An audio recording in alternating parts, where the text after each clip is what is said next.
Մեթյու Հենրի, ամենօրյա ընթերցանություն, օր հուլիսի 25։ Եվ ոչ միայն այսքան, այլ նեղությունների մեջ էլ պարծենում ենք, գիտենալով, որ նեղությունը համբերություն է գործում։ Հռովմայացիս 5-րդ գլուխ 3-րդ խոսք։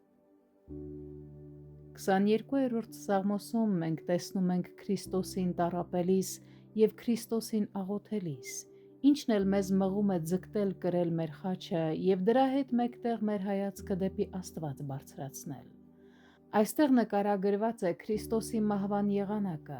թեև այն ժամանակ հրեաները նման մահապատիժ չէին կիրառում։ Նրա ձեռքերն ու ոտքերը գամվեցին խաչին և նրա մարմինը կախված մնաց այնտեղ, ենթարկվելով ամենասաստիկ ցավերին ու տառապանքներին։ Նրա բնական զորությունը սպառվեց, որովհետև այն մաշվում էր աստվածային բարկության կրակից, որն ընկած էր նրա հոգու վրա։ Ուրեմն ով կարող է կանգնել Աստծո բարկության առաջ կամ ով կարող է հասկանալ դրա ամբողջ զորությունը։ Մեղավորի կյանքը դատապարտված էր կորստյան և զոհի կյանքը պետք է դառնար նրա փրկագինը։ Այդ իսկ պատճառով էլ մեր Տեր Հիսուս Քրիստոսը խաչելության ժամանակ մերկացվեց, որպեսզի մեզ հագցնի իր արդարության պատմուճանը։ Այդպես էր գրված և այդ պատճառով էլ անհրաժեշտ էր, որ Քրիստոսը տառապեր։ Թող որ այս ամենը էլ ավելի զորացնի մեր հավատքը, որ նա է ճշմարիտ Մեսիան և ավելի խորացնի մեր սերը նրա հանդեպ որպես լավագույն բարեկամի, ով սիրեց մեզ և այդ ամենը կրեց մեզ համար։